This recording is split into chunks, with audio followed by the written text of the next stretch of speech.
Hey everybody, my name is Christian. This is my channel Treasure Town, and in this box are a bunch of coins and numismatic type material that I paid $1,000 for, so I'm excited to open it up.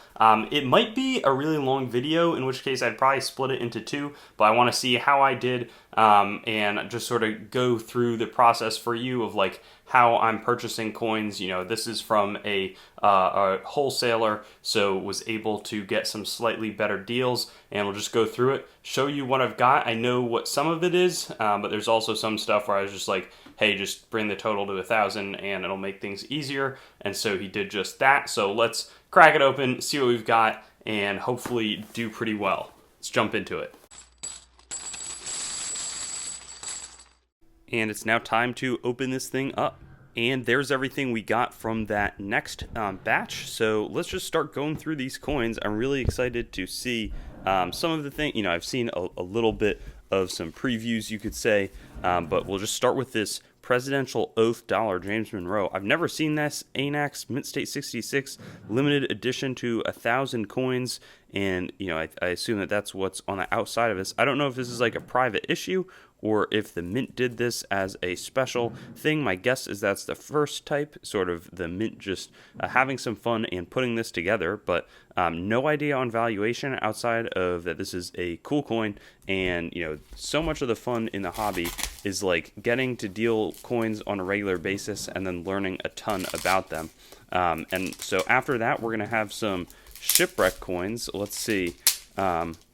And I just sped it up to get you through to the coins, but these are 1780s. That one's 1783, it looks like, maybe a half real, so like 1/16th of a Spanish real. But this says, yeah, a 1784 El Cazador Shipwreck was carrying tons of pesos of newly minted silver coins. So let's see at the condition of some of these different ones. That one looks, you know, you can see the 1780. It looks like the date is cut off. But that first one was gorgeous. This one also 1780 something, probably going to be 3 as well. But really fun. Great to have some Shipwreck coins. People are always interested in those. After that, I think I'll just go for sort of this nice put together material. We'll start here. Looks like some varieties off the top, but this one's going to be a 2 feathers, and I think that the you know, they're missing the feathers right from underneath the head of the, and like this feather, there should be another one below it that's not appearing, but pretty nice condition. 1916 FS401. It's one of the more you know, ever-present ones where there's a fair amount of them, you know, from different dates that you can look for, but also going to be missing that just third smaller feather underneath the main 2. But nice looking coins. After that, whoa, we've got a 1921 uncirculated Morgan dollar and a minor rim clip, not a full one, but down there, you know, that's enough for me to consider it significant. So that's really cool. And I wonder what the valuation on this is, you know, beyond like $35 maybe for an UNC 1921. Really, really neat. And then after that, we're going to have a 1963 double die obverse. Fiva Stanton, you know, cherry picker recognized doubling, and you can see it's actually pretty clear. There's some solid shelving, you know, on the left of the I, the G, the O, much, you know, R, T, a lot of extra thickness, but a lot of the Washington double dies are going to be easiest found in the In God We Trust. So that's great, certainly worth a solid chunk of change. And then it looks like we have a repunched mint mark 1947 S, so a West S. We'll see if we can zoom in again and see it, and I think it actually shows through pretty clearly there. Nice separation between those two repunchings. You can see how it sort of protrudes a little bit to the left. So great coin there. Actually looks in great condition. And then this one, 1946S repunch mint mark as well. FS501 North S. Yeah, that's a nice shape. And let's see. We definitely can see that protruding out the top. So really, really cool coins. I think we're doing well on value so far. Let's see what else we can come up with. We got the one Thebe, I think Botswana, I want to say, 1976. Little curved double clip. So nice, interesting coin. I don't know what the valuation on something like that is here as well. 2 clips, but fun to have it on a world coin as well, not just the U.S. And then we're gonna wrap up. Looks like I think it's 1 coin here, 1919. Nice clip planchet, maybe about a 3% clip or so, but solid coin. And now, after some more good results here, I think I'm going to zoom out a little bit. And moving on after that, we're going to tackle some of the, let's see, Minnesota Extra Tree Double Die Reverse. So that's exciting. So let me open this up and get these sets out. And it's going to be 2 Extra Tree Double Die Reverse, Minnesota quarters, state quarters, and in the mint packaging. Let's see if we can find this right here. And it's going to be, I believe, and let me just confirm. I think the 3 is to the right of the 4th tree. Yep. So it's going to be, you can see it. It's like pretty prominent, actually. That extra right there. Really, really nice, tree 1, 2, 3, 4, and then right to the right of it. And then we'll see nicely mentions left of the 4th tree on this one. Let me find where this is at. Left of the 4th tree, and yeah, certainly you can see again right to the left.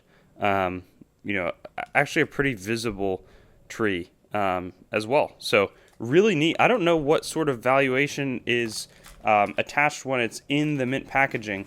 My guess is that these are worth like a minimum of like $30 each, but maybe I'm overshooting. Could be significantly more than that too. I'm not really 100% sure, but the coins themselves look clean as well, and maybe it's much more than that. So great continuation of this search. Let's see what we've got in this batch, and just opened up the this pouch, and it looks like we've got some dime errors. It says 18 each, and we'll see what we're working with here, but looks like some of these, wow, that is a really broad struck dime. Very, very interesting. Wow, that is a cool, and you can see how the reading is just totally expanded. I think collar would not have properly retained this coin, and really, really nice, really, really great looking coin there. It looks like there's also some different types of errors. So this one looks sort of double struck. Great presentation piece there as well. And these are exciting. Some of these look to be fully off center. Broad struck coins are not off center. They're basically a coin that doesn't have the retaining collar in, but stays and doesn't get struck like outside of it. Whereas this one would fall under that category. Let's see what else. This one's much more off center. But these are some really, really neat finds here in great condition. So I'm thankful to have these included. This one looks like it was an indent, so something could have gotten struck on top of it, and I'm not going to have the proper coin to match up with it, but maybe a planchet came like here and then gets struck, and then on the underneath you can you see where it received that indent. And let's take a look at these last two. Nice 1996, slightly off center again. And then this last one looks like to be in quite good condition as well. Solid off center strike. So I think those are some great finds. Maybe some I'll add to my collection. Maybe some I'll end up selling. Some quarter errors. Let's see. Whoa. These are spectacular. 1983p. I think that 1983p is like a slightly tougher date anyways. So that is phenomenal. Really, really nice shape. Wonder if this came out of like a mint set or something like that. But that is super, super pretty. Wow. Really neat. This one, let's talk about seriously, nice, just total retaining collar not there. I don't think it's double struck, but maybe it was double struck out of collar. I think it's just received one and then totally expanded with a ton of pressure being applied to the coin, totally out of collar. Wow. Fantastic coin. Really, really pretty. Like how that looks a lot. Same thing with this 1984 coin. Slightly off center, but on these quarters, it's like the larger planchet off center ones, especially when they have this gorgeous luster too. And nice strike. Man, those are some great coins. And this one looks to be one of the more off center of our group today. 1983p. Fantastic, fantastic coin. So that is wonderful. Wow. Great to add those to our mix today. Looks like we've also got some Civil War tokens, some Cull Plus, but these actually don't look too bad. You know, a little bit of a hole in some of them, but they look pretty solid. Let's look at these. So Civil War tokens, for everybody's reference, were made because, you know, the availability of actual coins, small change, and silver stuff really dried up during the Civil War. People were holding on to it, and so, you know, to facilitate small trade, people started making their own private coins and accepting them. You know, they're similar design to the Indian head penny of the time, United West and, let's see, it says Broas, Pie Bearer, one country. You know, and they could basically put whatever they wanted in the token as well. This may be Army and Navy. Notice it just says our country. A lot of them had patriotic slogans on them. And so these are great, really historic United States copper.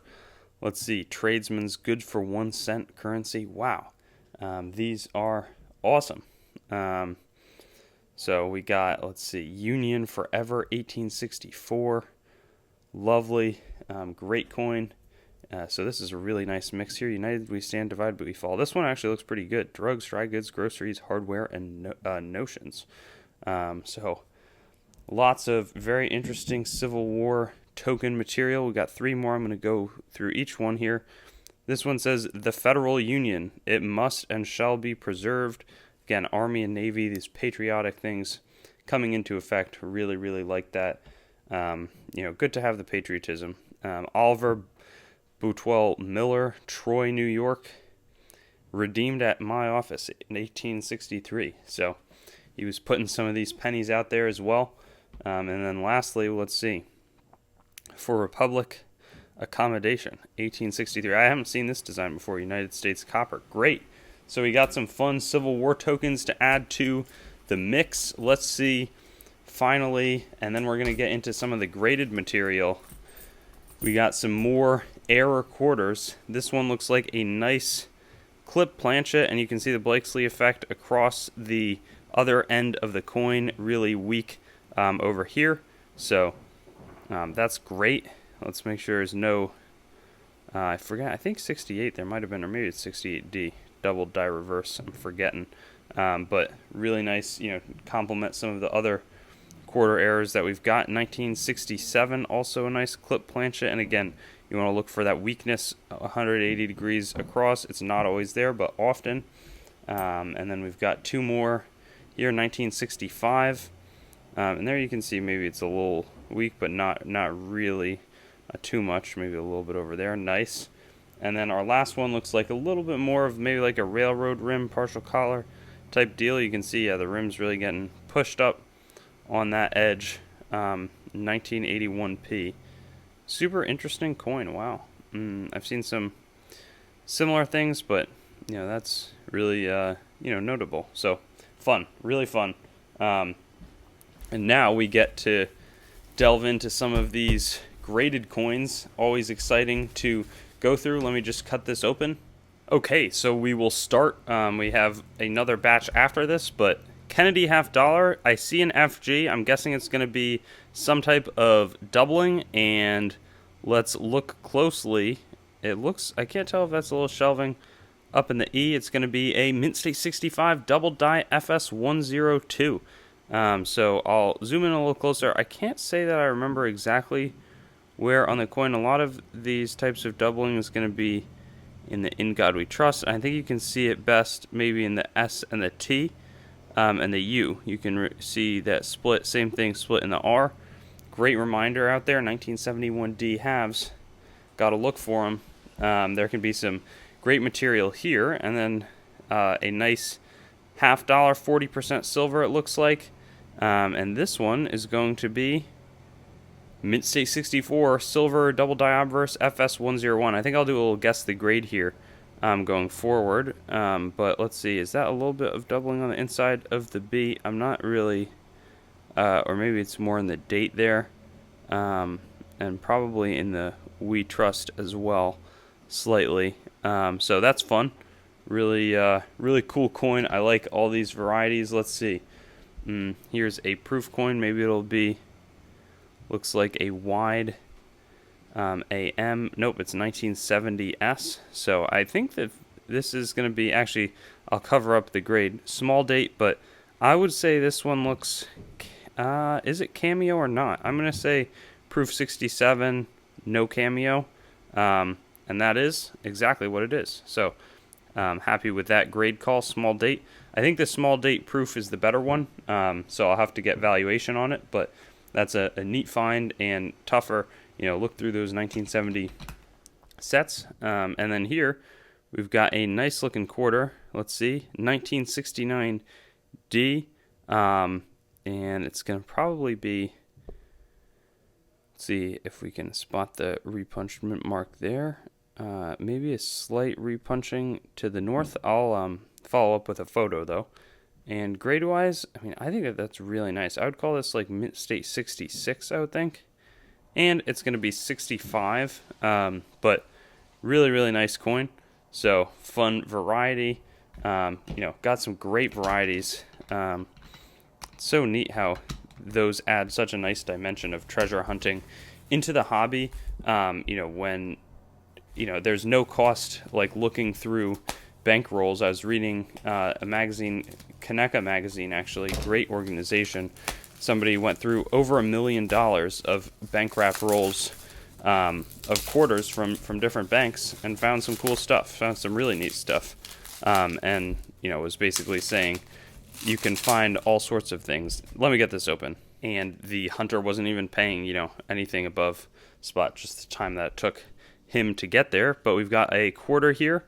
Let's see, 1963, probably going to be the double die obverse. First glance on the grade, looks clean. I would probably call this I'll say 65. I think it's really nice. If it was 66, wouldn't be shocked. And it is a 66. Wow, so that's a pretty coin. And we'll look again at the In God We Trust, and you can see clear shelving all throughout. Great, great coin. So that's pretty. I don't know valuation. That could be kind of high. Sometimes they get much more expensive in the upper grades. Got a Morgan silver dollar here. Maybe it's a VAM or maybe it's just a regular one. The back looks really crisp. P Mint 1921. Let's see. I would call this like a 64 because maybe it's a 3, but I don't think that those are like too deep of hits. And it is 64. Ooh, and it's going to be a wide reading VAM variety. That is unbelievable. Whoa. So I think that it has to do with the amount of reeds on the edge of the coin. And, that can often be, that'll be really fascinating. I'll do a little more research, have some updates. I don't know valuation-wise where we're at with this coin, but really pretty. I mean, a 1921 regular just to begin with is a great find. So, in Mint State 64, I think that there's some conditional. I feel like 1921s are like slightly more expensive once they get to like 64, 65 than like bulk Morgans, but great pickup there.